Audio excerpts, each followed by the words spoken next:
first of all, how did you first even, get into music and making beats? Yeah, for sure. Well, if I'm going to take it all the way back, I was, so my dad, he's a chiropractor, but he does all kinds of stuff and he's always loved music. And so when I was in high school, he kind of got a little recording studio and he got what was like the cool stuff at the time, which was ADAT tapes. Do you guys know what that is? They're like these, they look like VHS tapes. They're like these giant tapes and they're like multi-track, recorders where like, it's like basically like right before like all the software kind of stuff, I've seen one before, yeah. It's old. It's big. Like at the time, it was great. It was super cool. So like, and he had like some keyboards and like a little drum machine. And so like I would literally like program some drums on it was a TR-626. It was this old, like super old Roland little drum machine. And so I'd like program drums and then I'd hit record on the thing and let it run for like 3 minutes. And then I rewind the tape and then I'd like play the keys for like 3 minutes, like play a little loop and then rewind the tape.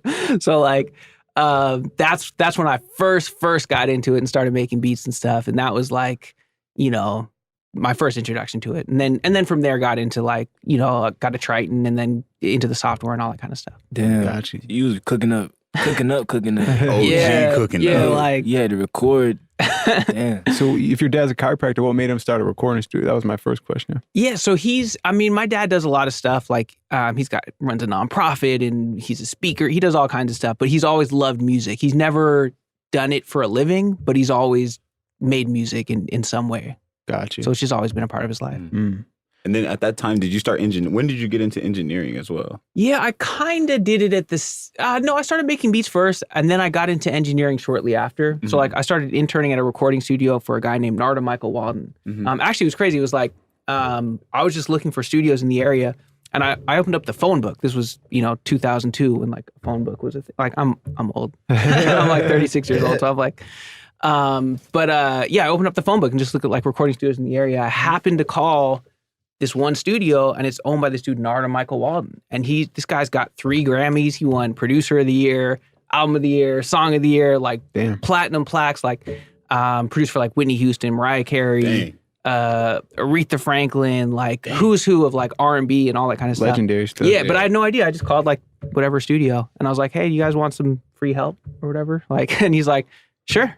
And so I just went down there and I started just hanging out and interning. So you offered the intern? Yeah, but it was nothing official. Like they didn't have like an internship program or. And I was just like, hey, do you guys want me to come down and like I'll help out? Yeah, just help out.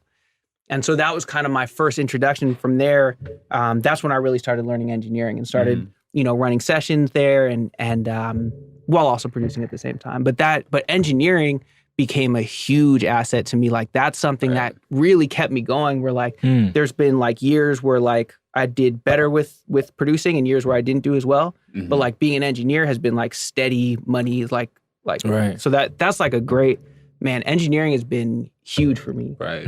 They say it's like a 9 to 5. That's a big gym. Yeah. And not only that, like it's great. So like as like a great way to make money, but then it's one of the best ways to get in with artists too, because like it's like if you're a good engineer, like artists will work with you. Like that's I feel like that's a little more rare than like everybody's got beats, right? Yeah. Like they won't even listen to them necessarily. They don't, it's like whatever.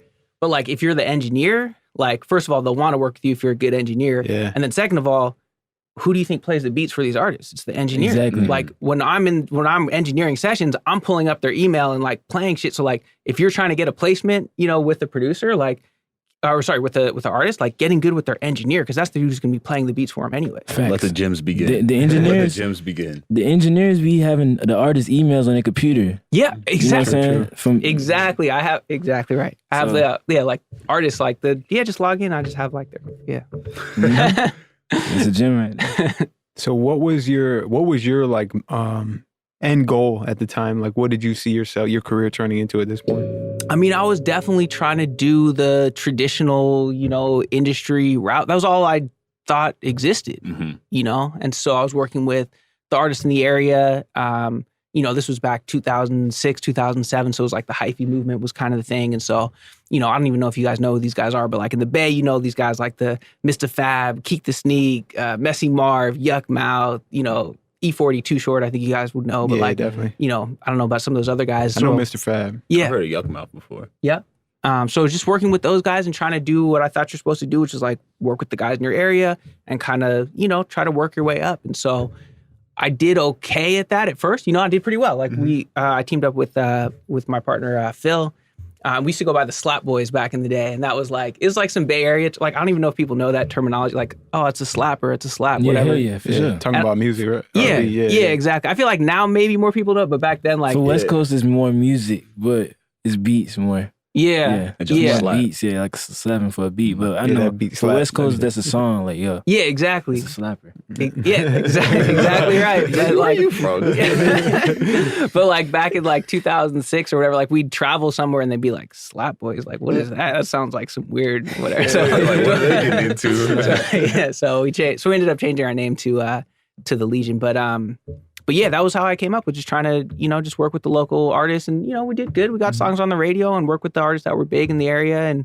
And it just, at a certain point, it just felt like I had kind of plateaued. Like I wasn't getting like the huge placements, and I wasn't making much money off the placements I was getting. And I was feeling kind of stuck. Like I was kind of doing that 9 to 5 of the engineering thing, which was cool. But it was like, once I was about 10 years in, like I was ready to give up. I was like, yeah, this is not, I'm not gonna, I was still living at my dad's house. Like I couldn't afford like, Right. anything. Like this is not a way that I'm gonna be able to provide for myself, let alone like if I want to provide for a family or something. anything, Yeah. So I was ready to give up. And then that's when I was like, oh, maybe I should try selling beats online, and that was really only about 5 years ago. And then that kind of like changed my whole life. Yeah. Now, would you, in that 10-year time, would you say there was times where you were lazy, or were you really trying, like you were actually focused? And I mean, anybody who says they were never lazy is lying. I'm sure there was times when I was lazy, especially when like I would start getting down, like, like especially sort of towards the later years where it felt like, in the earlier years it was exciting. Like I felt like I was moving up. I felt like things were happening. But then when it kind of felt like it was plateauing a little bit, like, yeah, I wouldn't be super motivated. Like if I had a session booked, like I'd show up, but I definitely wasn't like grinding and like making beats all night, all the time. Like there was times when I would, but for sure there was times when I was like, just had lost the motivation to do it. right. And then you were like, how old were you at this time? You were a little older, right? Yeah. So by the time I started selling beats online, I was like 30. I was like just right before I turned 30. Yeah. Now I know a lot of guys. I've talked to a lot of guys that are kind of later 20s, early 30s, and they reach a point where they're like, yo, things aren't working. Like I'm getting older. Like should I even continue, trying this or doing this? Or should I get a regular job? Like what would you say to those guys? It's tough, man, because I was there. That's exactly what my thoughts were like. Oh yeah, I guess I have to get a real job. I guess I'm done, like whatever. And like that was right before I had this huge breakthrough where like now, I'm super excited about what I do. Like I'm making a good living. Like, I'm flying out to Atlanta on last minute's notice. I get to hang out with you guys and like, these other dudes. So it's like, so for me, like I say, man, like stick with it because you never know when that breakthrough's gonna come. But like, I don't know. Nobody knows. Like, so it's tough. I will say, like, you definitely don't know. If you had asked me at that time, I would have never imagined that I'd be where I am today. So.